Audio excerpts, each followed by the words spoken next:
এই কর্মকাণ্ড করা। হ্যাঁ, কোরআন হাদিস পড়ে শয়তানের গোলামি করা, নফসের গোলামি করা শিখতে হয়। কোরআন হাদিস পড়ে তো আল্লাহর গোলামি শিখতে হয়, আল্লাহর বন্দিকে শিখতে হয়।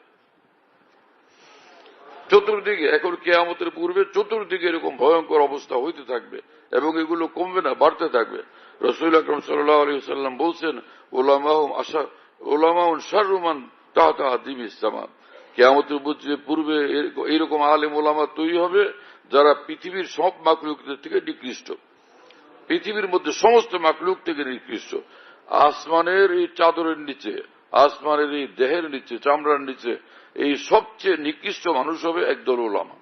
তো হাদিস শরীফের মধ্যে আছে, হ্যাঁ, যা একদল ওলামা আছে কোন সরকার আসলে সরকারের দালালি শুরু করে, সরকারের পদলেহন শুরু করে 2 পয়সা পাওয়ার জন্য, একটা বড় চেয়ার পাওয়ার জন্য। এরা হবুদ দুনিয়া মুফতালা, দুনিয়ার মোহে তাদেরকে পায়ে বসছে। সরকারের পিছু পিছু ঘুরো কি জন্য? সরকারের কাছে যাও, কিন্তু আল্লাহর জন্য যাও, আল্লাহর কথা শোনাও, দিনের কথা শোনাও। ওখান থেকে গিয়ে কতগুলো পয়সা নিয়ে আসার জন্য কেন যাবা?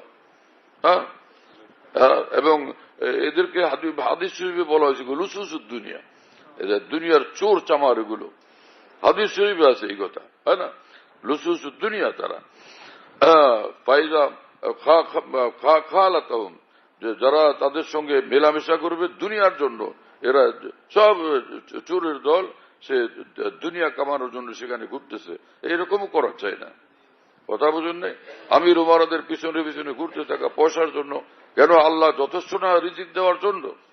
আল্লাহ তো পিঁপড়াকেও পালেন, কুত্তাকেও পালেন, শুয়োরকেও পালেন, জঙ্গলের জন্তু জানোয়ারকেও পালেন, সাপ বিচ্ছুকেও পালেন। সেই বন্দাকে সেই আল্লাহ কি ওই বন্দাকে পালবেন না যে বন্দা আল্লাহর কথা শুনে, আল্লাহর সন্তুষ্টির পথে চলে? আল্লাহ পাক কাউকে বিরিয়ানি খাওয়ান, পোলাও খাওয়ান, কাউকে মাছ গোস্ত খাওয়ান, কাউকে ডাল রুটি খাওয়ান, হয় না?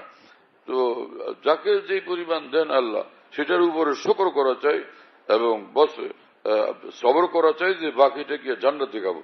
এখানে লুটপাট করে সব এখানে খাওয়া লাগবে, এটা কোনো জরুরি? হ্যাঁ, লুটেরা কেন হবো, লুটপাট কেন করবো? যা কিছু আল্লাহ দিচ্ছেন আলহামদুলিল্লাহ। হ্যাঁ, মাওলানা শামসুল হক ফরিদপুর রহমতুল্লাহ এত বড় মানুষ ছিলেন, বড় আলেম ছিলেন।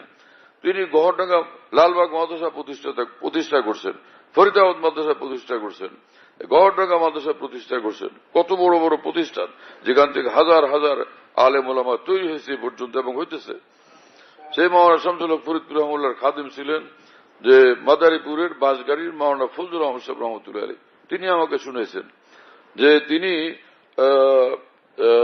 সেই গহরডাঙ্গা মাদ্রাসা থেকে ঢাকা যখন আসতেন স্টিমারে করে, তো সঙ্গে করে রিটেন ওই কি এটা বেগুনের বেগুন পুড়ে সাথে করে নিয়ে নিতেন, এটা সাথে নাও, আর লবণ টবণ সাথে নিয়ে নাও।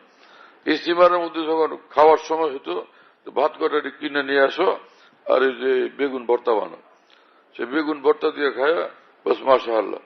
তো এই আল্লাহর বন্দা এরকম ছিলেন।